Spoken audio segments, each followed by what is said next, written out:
Hey guys, welcome back to my channel. My name is Micah. You guys rocking with me on Micah's Intellectual Corner. On today's episode, we are going to do another Napoleonic series video in our Napoleonic series, Friedland 1807.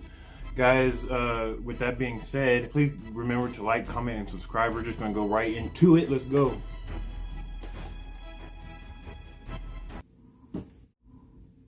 An Epic History TV History March collaboration, supported by our sponsor Skillshare, home of more than 22,000 online classes.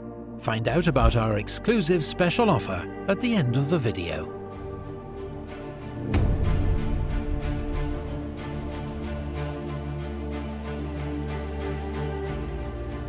One week before Christmas 1806, French Emperor Napoleon Bonaparte arrived in the Polish city of Warsaw, then part of Prussia.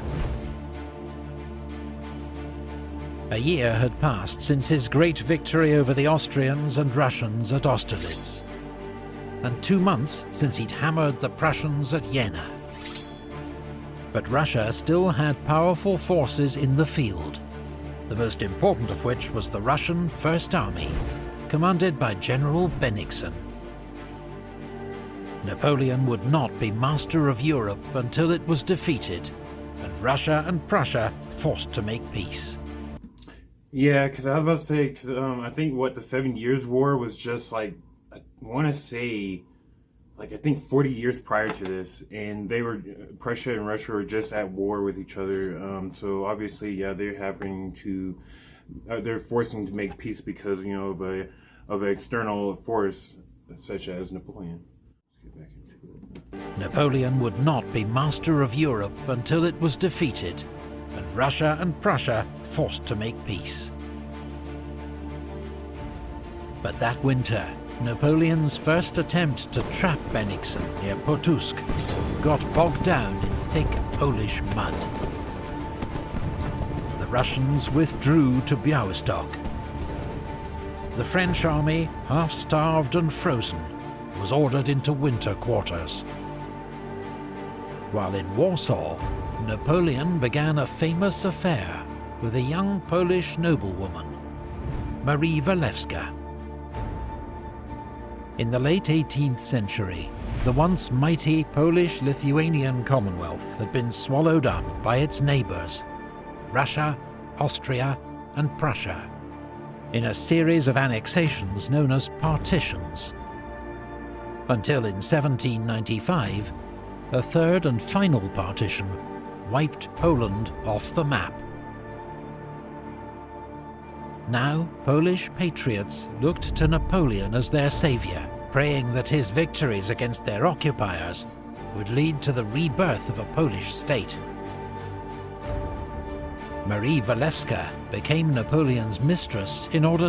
But honestly, I feel like both of them kind of used each other in more of a symbiotic relationship, if anything, because obviously Marie wanted a new state for her Polish people, very obviously, but just as well as Napoleon, he wanted more satellite states to further buff up his European system. So they're really both helping each other out. But yeah.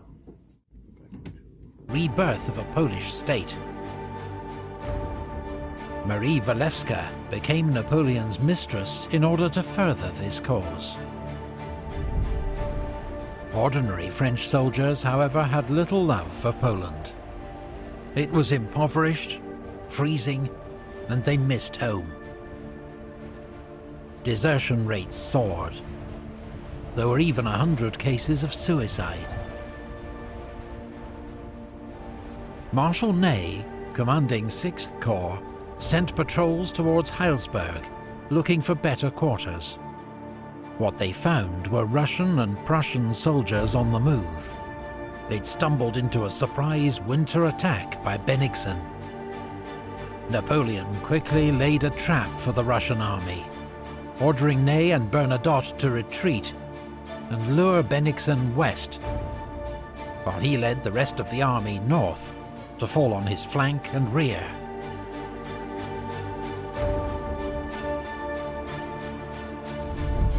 but the Russians captured a French courier carrying the Emperor's orders to Marshal Bernadotte.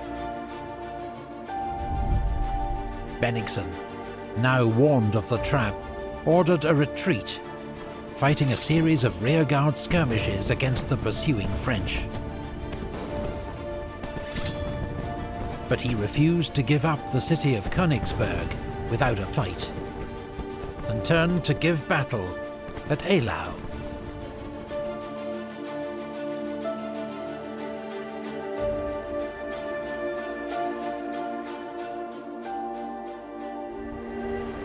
The Battle of Eylau, fought over 2 days, was one of the most brutal of the Napoleonic Wars, fought in freezing conditions, with neither side backing down.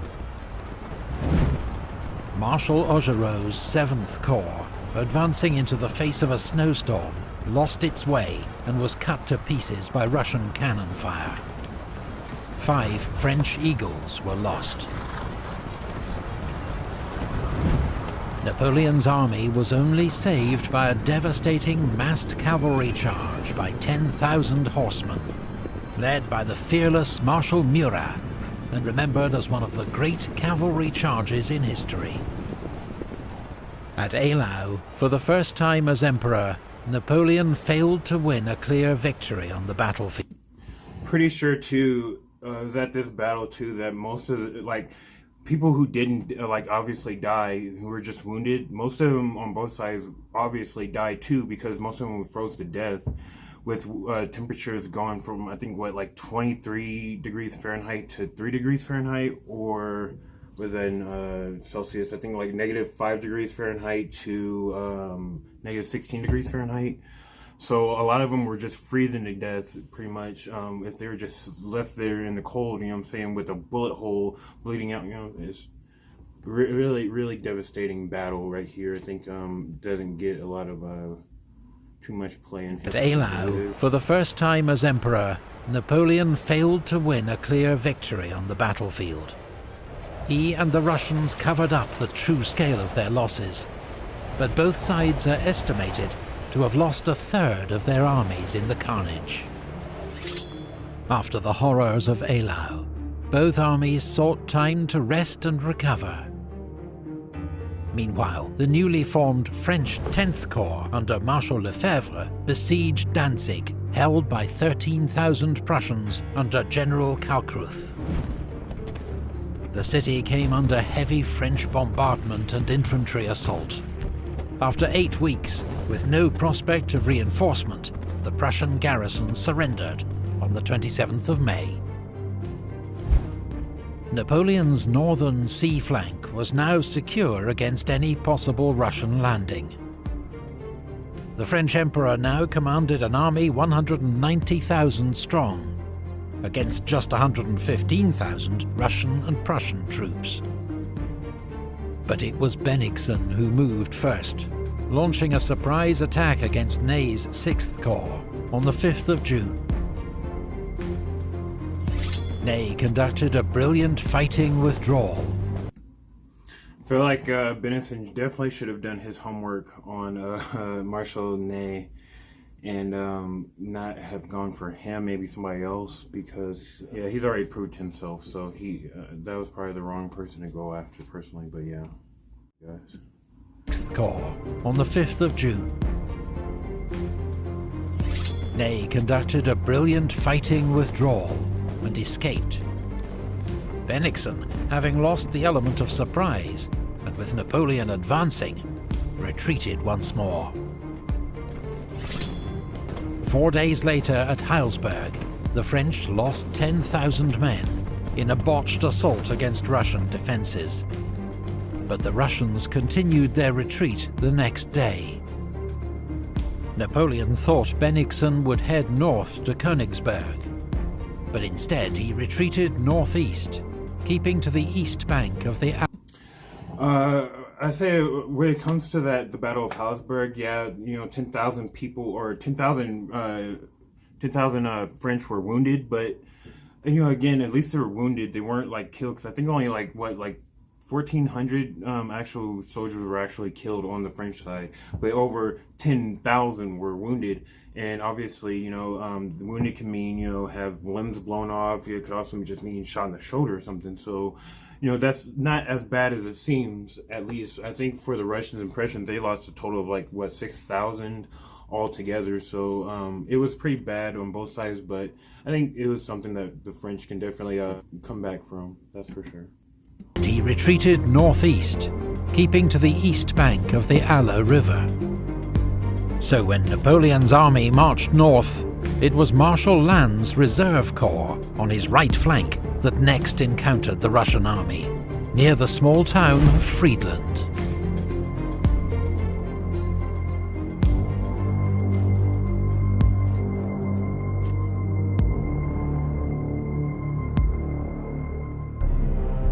In the late afternoon of the 13th of June, Russian cavalry scouts informed General Bennigsen that they'd found a single French corps at Friedland. Bennigsen decided he had time to cross the Eylau River and smash this isolated corps before the rest of the French army could arrive to save it. And he ordered his army to begin crossing the river. Marshal Lannes, commanding 16,000 men and facing 46,000. I feel like this would have been very intimidating for Marshal Lannes to see, that number difference coming his way from across the river. That would have been very, very troubling. Let's go ahead and see how this. Facing 46,000 Russians sent an urgent message to Napoleon that he was under attack from the main Russian army. Then he fought a skillful delaying action, hiding the weakness of his force behind a large screen of skirmishers, while gradually yielding ground to the enemy. Lannes was still holding off the Russians as darkness fell. That night, Russian engineers built 3 pontoon bridges at Friedland to speed the movement of troops over the river. But Bennigsen was taking a huge risk. If this turned into a major battle, his army would have to fight with its back to the river, and the steep banks of the Mill Stream dividing its left wing from its right. Bennigsen had also badly underestimated the speed at which Napoleon's Grande Armée would react. The first French reinforcements arrived that night.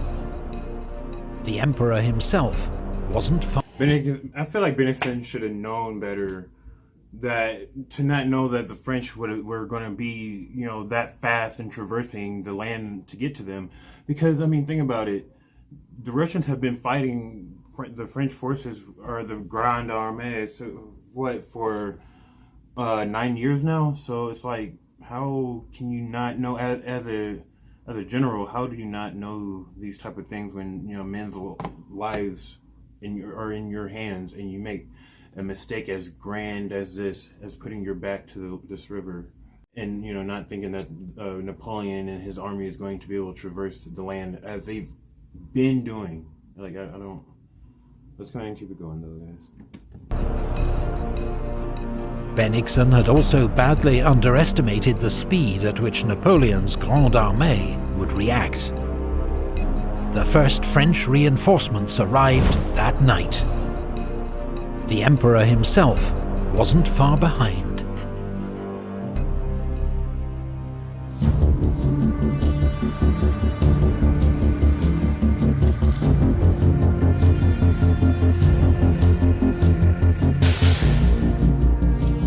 By dawn on the 14th of June, about 40,000 Russians had crossed to the west bank of the Eylau River. Bennigsen ordered an attack on the village of Heinrichsdorf to turn the French left flank. But French cavalry reinforcements, led by General Grouchy, intercepted the Russians. In more than an hour of charge and countercharge, the French horsemen finally drove the Russians back. Marshal Mortier's 8th Corps now arrived to reinforce the French centre.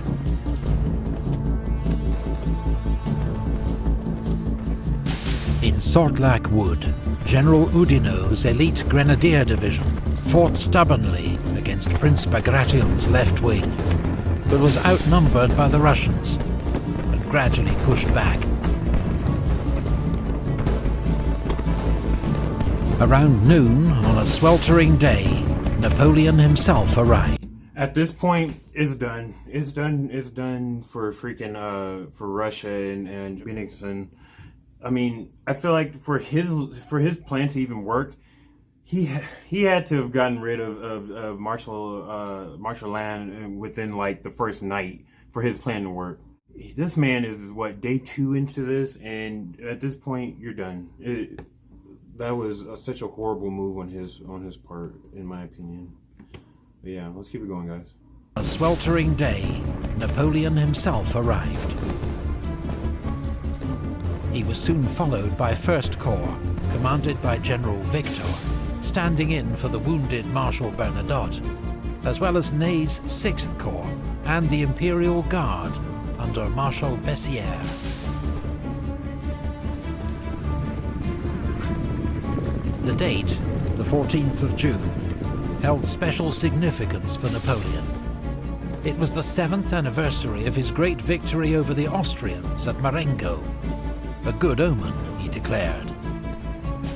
The battle then entered a lull, as Napoleon assessed the situation, saw Bennigsen's dangerous position, and issued orders for an attack to take advantage of it.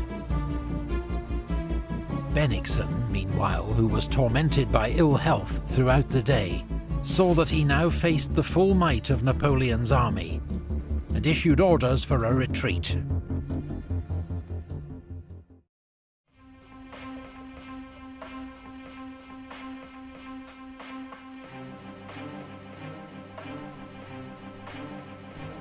But before Bennigsen's retreat could get underway, at 5:30 p.m, 3 salvos from the French guns signalled the start of Napoleon's attack.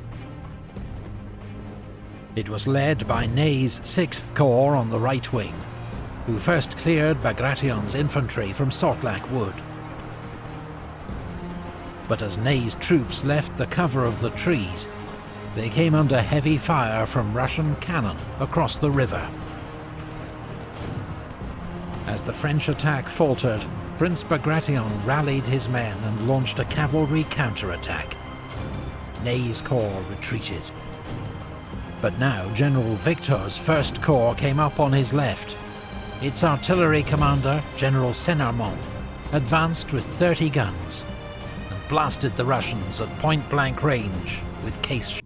And you know those freaking, like whenever he says and blasted the troops with cannon fire, you just gotta imagine how tore up these men probably look after this. Like, you know what I'm saying? You imagine getting hit by a ball this size, you know what I'm saying? Just coming point blank range. That is kind of gruesome, to be honest with you. But let's keep it going, guys. That's war. With 30 guns and blasted the Russians at point blank range with case shot. Hundreds of Russians were mown down within minutes. Under this onslaught, Bagration's men began to waver and then retreat. Around 7 p.m, the Russian Imperial Guard launched a desperate counterattack to try to halt the French advance on Friedland. But they were outnumbered and outgunned. As exploding shells began to start fires in Friedland, the French centre and left wing joined the attack. With its only escape route under threat, the entire Russian army began a panicked retreat towards the river. But Friedland's houses and bridges were now ablaze. The town became a deadly trap for the Russians. Many were drowned trying to cross the river, others killed or captured. North of Friedland, some units were able to escape across a ford or along the river bank. but there was no disguising the Russians' terrible defeat. I wonder what happened to Bennigsen after this embarrassing defeat, you know what I'm saying? Obviously, I feel like, Tsar Alexander was pretty pissed off about this, but, obviously, him and Napoleon and Tsar Alexander and Napoleon are about to, enter into an alliance, so was he that pissed off about it? I don't know. I have to do a little bit more research into that, huh? Alright, let's keep it going, guys. But there was no disguising the Russians' terrible defeat. The Battle of Friedland was one of the most decisive victories of Napoleon's career. At the cost of 10,000 casualties, he had inflicted twice as many losses on the Russians, about 20,000 men, killed, wounded or taken prisoner, 40% of Bennigsen's army. The Prussians abandoned Königsberg the next day, which was occupied by Soult's 4th Corps, while Bennigsen's shattered army retreated across the river Niemen into Russia. Tsar Alexander's advisors implored him to make peace with Napoleon. He accepted their advice, and a ceasefire was agreed.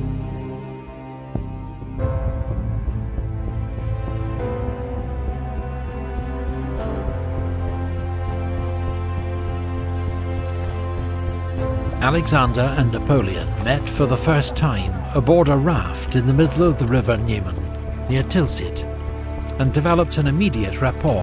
Now, I know a lot of people, I think whenever they first see this picture, they're like a little taken back from it and stuff, but you gotta remember, this is like 200 years ago, and our same sentiment, the way people embraced each other is a little bit different. I mean, I think even in, the 70s or so, Leonid Brezhnev, I can't say his name, but he has his famous picture of him kissing somebody. So, this is just, a way of, people embracing each other. It has nothing to do with, that people think of today, but... Time aboard a raft in the middle of the river Niemen, near Tilsit, and developed an immediate rapport.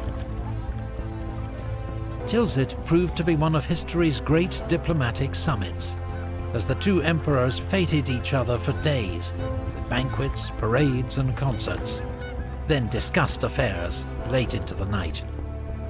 A friendship of sorts developed, while Russia's former ally, King Frederick William of Prussia, was left out in the cold. And it was Prussia who would lose most in the Treaties of Tilsit, signed 2 weeks later. 1/3 of Prussian territory was taken away to create the new Kingdom of Westphalia, to be ruled by Napoleon's 22-year-old brother, Jerome. And the Dutch... And I know also Jerome, his younger brother here, is also, he has the only living Bonaparte heir that's alive today, I'm pretty sure. I'm pretty sure his name is John Christophe Bonaparte. But yeah, he has the only living heir. So he has, the only way that he's related to Napoleon is that's his great times 1,000 or times 100 uncle. You know what I'm saying? So, but yeah, just a little fun fact there for you.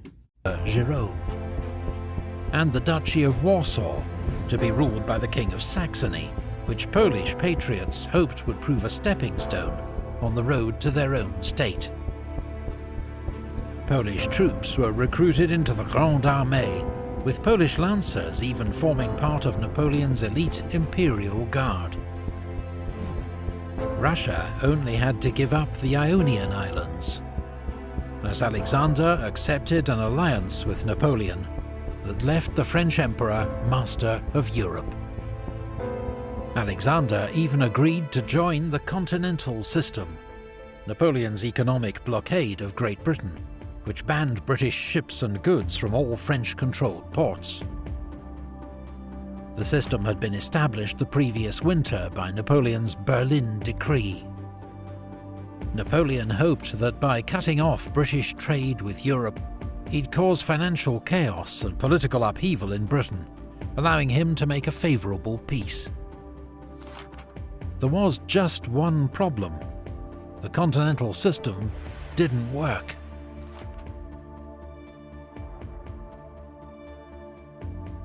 Not only was it impossible to...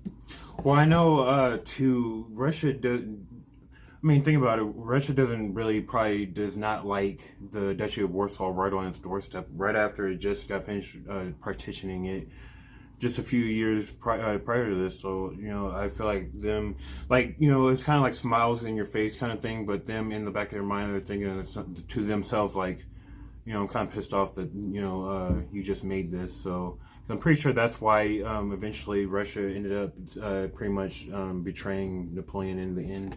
One of the reasons why, anyway. But yeah, let's go and get back into it.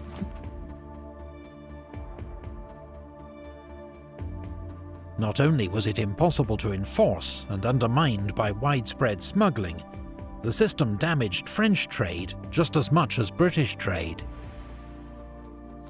The decisive weapon in this economic war would prove to be the British Royal Navy, which that summer ensured its continued naval dominance by launching a preemptive strike against the neutral Danish fleet at Copenhagen, capturing their warships before they could fall into Napoleon's hands.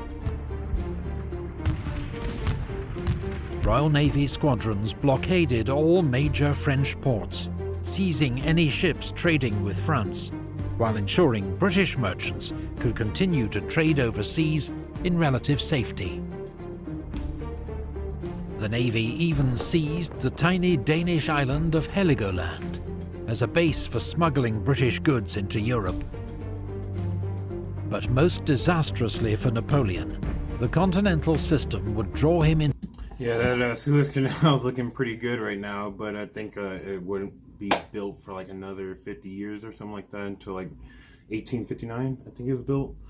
But yeah, that's looking mighty good right now to get out of this big old blockade British seems to like to put on them. All right, let's go. Navy even seized the tiny Danish island of Heligoland as a base for smuggling British goods into Europe.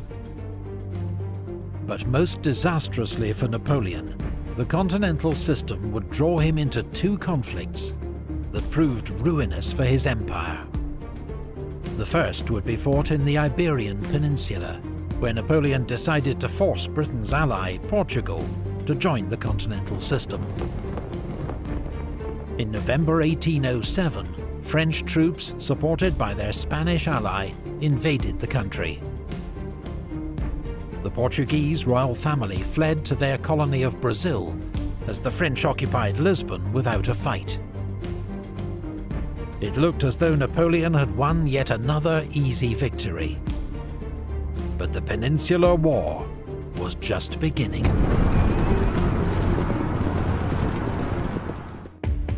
Thanks to our sponsor, Skillshare. Alright guys, we're going to stop right there. As most of you guys know, yeah, so him going to war with Portugal and later Spain would later be Napoleon's, Vietnam or for Russia, it's Afghanistan. It's war that it really just could not get into, and it wasn't really a conventional war really either between the Iberian Peninsula. But with that being said, thank you guys so much for joining me again on another episode of Micah's Intellectual Corner. Please join me on tomorrow's episode as we dive right back into the early Muslim conquest or expansion by kings and generals. With that being said, please don't forget to like, comment, subscribe. Thank you for joining me. I'll see you later. I'm out. Peace.